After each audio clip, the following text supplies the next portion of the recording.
Le but de notre entretien, c'est simplement de vous poser quelques questions déjà sur vous, votre activité en lien avec l'ubérisation, et aussi, D'accord, voilà, questionner un peu votre analyse, ce que vous avez fait dessus, et puis avoir votre point de vue. d'accord, On voulait un peu avoir le point de vue de quelqu'un qui s'y connaît un peu plus, en tout cas d'un spécialiste.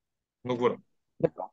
C'est un sujet qui nous intéresse à titre personnel et qui nous occupe à titre professionnel. Donc, du coup, j'allais dire pratiquement presque comme tout le monde aujourd'hui. Bon, moi, j'ai été un petit peu scotché par cette notion de voir à quel point on allait à la surface des choses sans se poser trop de questions. Et donc, du coup, on a monté à Grégoire un observatoire de l'ubérisation qui était le premier think tank français en 2016, qui était destiné à donner un peu d'éléments de réflexion aux journalistes, au gouvernement, aux politiques, aux technocrates, et puis un petit peu à la société, pour leur dire, mais essayez de prendre un petit peu de temps pour réfléchir à la société qu'on est en train de dessiner, qu'on est en train de dessiner.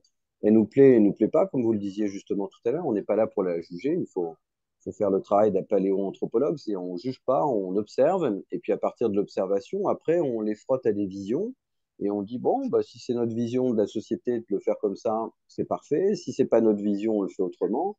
Mais je veux dire, il n'y a pas l'ubérisation, c'est comme tout le reste. Il n'y a pas de bien, il y a du mal. Il y a du bien et du mal par rapport à ce qu'on imagine être la vision du bien et du mal. Donc, on s'est intéressé à ça et sur l'ubérisation, on était sûr à 100% que il y a une partie de la gauche qui allait dire oh c'est pourri, c'est de l'esclavage moderne, on n'en veut pas. Une partie de la droite qui la plupart du temps n'a pas d'idée, donc dit bon c'est comme l'entrepreneuriat, donc c'est pas si mal, mais comme on a envie de bien servir la population, on va quand même dire que c'est pas terrible. Donc du coup on est bon, vu le côté lamentable et superficiel du débat, on va pas aller là-dessus et on va leur donner de quoi devenir un plus intelligent. Voilà, donc une classe politique désorientée, comprenant rien à l'entreprise, donc pas besoin de vous dire qu'ils comprennent rien au digital. Une philosophie plutôt à gauche sur le travail en France qui fait que dès qu'on déraille du code du travail, on n'en veut pas, même si ça apporte des revenus. Et surtout, ce qu'il faut que vous sachiez aussi, c'est qu'au démarrage, quand Uber est arrivé, en moyenne, un chauffeur gagnait assez facilement 2 400 € net. Pour vous donner une petite idée, 2 400 € net, ça fait à peu près 30 000 € par an. Le Mhm. salaire moyen des Français est de 23 000. Donc, en gros, au départ, un chauffeur Uber, alors qu'il ne travaillait pas 40 heures, il travaillait plutôt 45 ou 50, gagnait plus que le salaire moyen des Français, alors que c'était son premier job. Donc, finalement, moi, je disais, écoutez, je ne sais pas si c'est bien ou c'est pas bien. Ce que je vois, c'est que bah, vous appelez Sofiane, il y a pas de connotation dans ce que je vais dire, mais plus de 70% étaient d'origine Afrique du Nord dans les chauffeurs, et c'est toujours le cas aujourd'hui. Et celui qui avait monté les voitures noires, c'est-à-dire c'est un type algérien d'origine qui a une idée brillante, il a dit, moi je les connais tous, je suis né en banlieue, je les connais, etc. Il a monté une boîte qui louait les voitures, les 508 noirs aux chauffeurs, et il a dit, bah, moi tous mes chauffeurs, en fait, ils me disent la même chose. Ils étaient discriminés à l'embauche pour une partie, ils trouvaient pas d'employeur, mais ils ont trouvé un client. Et je trouvais que c'était une formule magnifique, parce que Mhm. finalement, il y a plein de gens qui avaient envie de bosser, qui avaient envie de s'en sortir, qui, pour différentes raisons, job, adresse, faciès, nom, peu importe, mais trouvaient pas d'emploi, et tout à coup, ils ont trouvé un client qui les payait et qui les payait bien. Donc j'ai dit, mais bon, on peut considérer que c'est peut-être pas dans les clous du droit du travail, mais si ces gens-là trouvent un job, s'ils sont plutôt bien payés, sous le prétexte que c'est un contrat indépendant et pas un contrat de travail, pourquoi est-ce qu'on leur interdirait? Donc on est parti de cette réflexion. Le grand sujet, ça a été celui du droit du travail. Voilà. Est-ce qu'on Mhm. a le droit d'accepter que des gens indépendants échappent au droit du travail par une relation dans laquelle en fait la plateforme fait ce qu'elle veut, elle impose le travail, les horaires, les salaires, donc en fait c'est un employeur, donc du coup on devrait les mettre en salarié. Bon. Et on s'est dit, mais en quoi c'est plus le bonheur d'être salarié que d'être indépendant? Il y a, je sais plus, quelques centaines de milliers d'indépendants en France. Ils n'ont pas l'air d'être très malheureux. Et surtout, le débat s'est très vite concentré sur les livreurs et les chauffeurs, qui représentent certes une partie très importante de l'ubérisation, mais on a oublié les consultants, on a oublié les femmes de ménage, on a oublié les coiffeurs à domicile, on a oublié les services à la personne. Et ça, c'est 1 ou 2 millions de personnes qui, quand vous les sondez, c'est-à-dire nous, on les a sondés, on les a appelés, on a fait des panels et on leur dit, mais là, les syndicats, la police disent, pensent que vous devriez devenir des salariés. Et à 82%, ils nous disaient, mais jamais de la vie, Mhm. jamais je ne veux être salarié. Du coup, les livreurs. Alors, les livreurs, on dit, ça, c'est vraiment l'esclavage moderne. Les gars, ils meurent, ils sont accidentés, ils sont pas payés, c'est de l'esclavage moderne. La réponse est oui et la réponse est non. La réponse est oui. Pourquoi? Parce qu'effectivement, quand vous êtes en vélo à Paris, qu'il pleut, avec tous ces gens qui conduisent à Paris absolument n'importe comment, je pense après mes années au Maroc ou en Afrique, le pire pays au monde pour conduire, c'est certainement Paris. Donc, du coup, bien évidemment, moi, si on me disait, Denis, t'as plus de fric, ta boîte s'est écroulée, si je devais être livreur, je le ferais, mais je sais que j'ai une chance sur trois de me faire renverser, de finir à l'hôpital. Et quand un chauffeur finit à l'hôpital, un livreur, il n'a pas de mutuelle, il n'a pas de couverture, il n'a pas de salaire de remplacement, il n'a rien. Il est totalement à poil. Ça, si c'est ça le, le, le pinacle ou le graal de l'évolution d'une société civilisée, je dis qu'on a absolument tout raté, donc on ne peut bien évidemment pas laisser faire ça comme ça. Est-ce que ça passe par la casse salariale? Absolument pas. On peut très bien, et d'ailleurs, pas Deliveroo, mais si, Deliveroo l'avait fait. On avait travaillé avec eux pour qu'ils offrent gratuitement une mutuelle à leurs livreurs, les 400 000 en Europe à l'époque, c'était il y a 4 ans.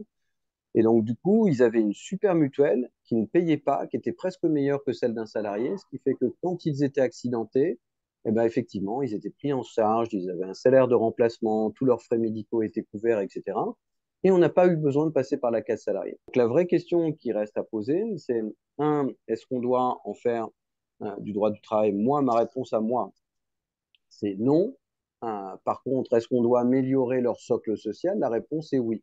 Et pour améliorer le socle social, il suffit d'améliorer le socle social des indépendants.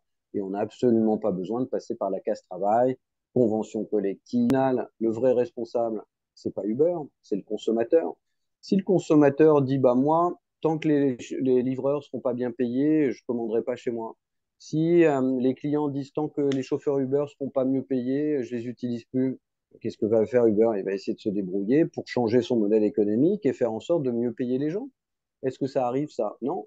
Parce que le consommateur, étant très largement euh, responsable de ce sujet, ils risquent leur vie pour venir te livrer une pizza. Alors, tu pourrais te déplacer pour la prendre en bas de chez toi. Bah, fais quelque chose pour eux. Si tu es, si sensible à ce sujet, bah, aide-les. Voilà. Parce que le consommateur, pourquoi est-ce que le consommateur ne participerait pas à l'idée de rendre cette profession plus acceptable, plus humaine, mieux payée, mieux socialement disante? C'est pas toujours à l'État, c'est pas toujours aux entreprises, c'est à nous aussi. Et si vous faites un article là-dessus dans votre école, mettez bien Amazon dedans parce qu'ils en font Ouais, c'est bel et prévu. bien Ouais. partie. Hein. Donc, du coup, je pense qu'au début, ça se passait très bien. Les gens gagnaient très bien leur vie. Ils étaient très contents de trouver un job. Et franchement, l'ubérisation était plutôt heureuse au départ. Et puis après, ça s'est gâché à cause des circonstances économiques, mais pas du système lui-même. Et puis par le fait que c'est devenu extrêmement massif.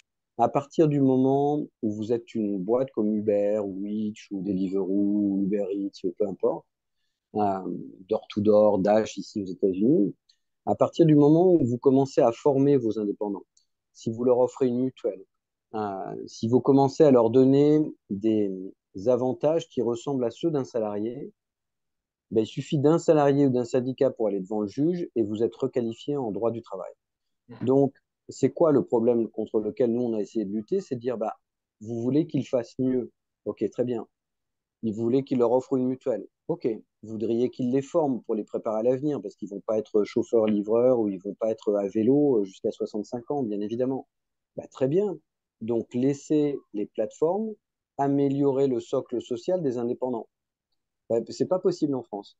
Parce que si vous faites ça, vous êtes requalifié. Donc nous, on avait suggéré de passer une convention, ce qu'on avait commencé à faire, entre les syndicats, euh, l'État, y compris la magistrature, et en disant, voilà, à partir du moment où il y a une convention de passer entre Uber, Deliveroo et les chauffeurs, avec une mutuelle, avec de la formation, etc., on s'interdit de pouvoir faire une procédure quelconque contre de requalification. Et à partir de ce moment-là, on observe et si ça marche, eh ben on laisse comme ça et on n'y touche plus.